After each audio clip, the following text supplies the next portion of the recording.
Hey there, it's Dusty Thunder with another Reddit story for you. This one is, am I the astronaut for telling my overly sheltered niece that Santa isn't real? My sister Ray, female 42, was trying to have a kid for a long time but struggled with infertility. After years of trying and money spent on fertility clinics, she finally had a miracle baby, Sue, now female 12. Since Ray and her husband view Sue's existence as a miracle, they treat her as one. From the time she could vocalize her wants, she got everything she wanted. As a result, Sue is kind of a nightmare. Whenever our family gets together, we have to do whatever she wants. We have to eat whatever she wants to eat, watch whatever movies she wants to watch, and we can't do anything outside, even though the rest of the family loves the outdoors, because Sue hates nature and will literally scream if she gets so much as a speck of dirt on her shoe. We had to stop doing Christmas together because she would throw tantrums if my kid got something she wanted. This kid's muffin, but worse than muffin. I keep telling Ray that she is only setting Sue up for failure by spoiling her. Sue has no friends at her school because she doesn't understand that other kids aren't going to give her whatever she wants because they don't see her as a miracle the way her parents do. She also has a bunch of mannerisms that other kids that age grew out of years ago. She still picks her nose in public, still whines and whimpers when things don't go her way, still shops at Justice, and still believes in Santa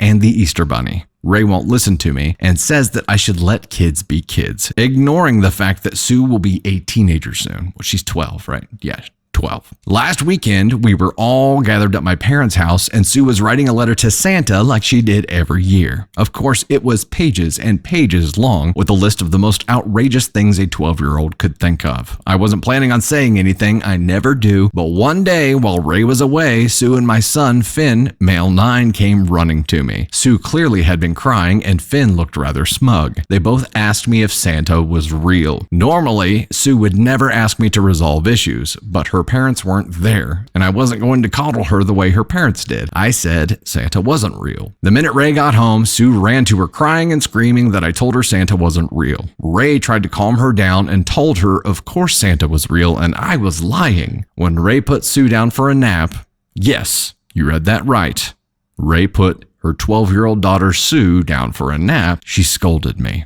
She said that I had no business trying to parent her child. I then told her that she wasn't parenting her child, so someone had to. Maybe the first step to self-awareness for her is learning Santa isn't real. I was hoping Ray would wake up and see the reality of the situation, but now she's just ignoring my text and calls. When I told my husband about everything, he wasn't as supportive as I thought he would be. He agrees that Sue is unbearable, but it's not my place to fix that, and what I did probably did more harm than good. Should I have just said Santa was real and not gotten involved in this situation? Ooh.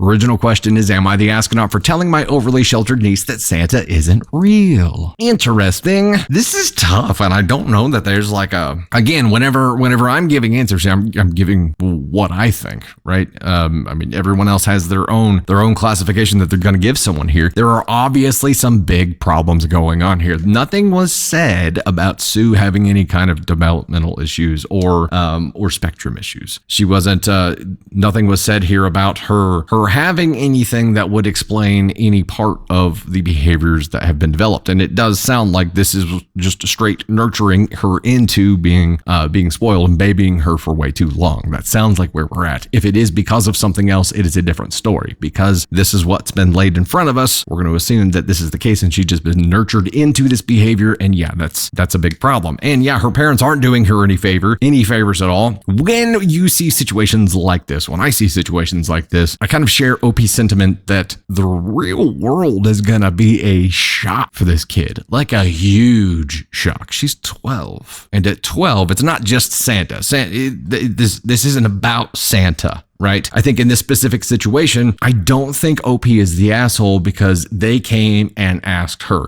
Now, if it was just Sue that came up and asked this question and it was OP, it was just OP telling Sue directly, yes or no, yes, would have been the asshole for that. But it was Sue and her child, who's 9. Did I read that right? 9. It was Sue and her child. So either she had to contradict her own parenting in front of her own child and disagree with the truth that had already been provided to her own child, or tell the truth because she had already told her child that. Again, I think it's because it was 2 children from 2 different families. That's what complicates the issue here. The fact that OP did it just to burst that bubble a little bit, maybe. Let's take a look and think about it here. Again, the Ask on scale, Ask on 4 is you could have done that differently. Ask on 3 is you should have done that differently. Ask on 2 is definitely shouldn't have done that. Ask on 1 is you're a terrible human. This is not a terrible human kind of thing to do. I don't think this is a definitely should have done it. It is maybe a 3, should have done it differently or could have done it differently. I don't think it's a definitely because OP's kid was there asking the question too. And yeah, OP's kid had a smug face. So, I mean, the 9-year-old has it figured out and is like, dude, I don't know. I don't know what the right answer is to this. I really don't. Overall, because they did it to just to burst the bubble a little bit, I think we have an everyone sucks here combination. I don't think the OP is very much of an asshole at all because again, in its purest form, her own kid was asking here too, and she had to be consistent with how she had parented her child before. Sue just happened to be there. So yeah, it's not OP's job to parent her child. I don't think she was trying to. I think her kid and Sue came and asked a question. She answered it consistent with the answers that she had given her own child before. And had she left it at that, had OP left it at that, it would be an NTA, but she didn't. She put it in the context of her being a spoiled little shit and said, I did it to parent your child because you don't parent them. Somebody had to. And that's where they become a little bit of an asshole. So it's an everyone sucks here for sure. How big of an asshole OP was is debatable. Could have said, go ask your mom. Yeah. And then pulled her kid aside and had a different conversation and be like, look, this is drama. We don't want to get into this. Trust me. It's not going to end well. Sue ended up the way she is for a reason. It wasn't worth the drama that it caused. That's for sure.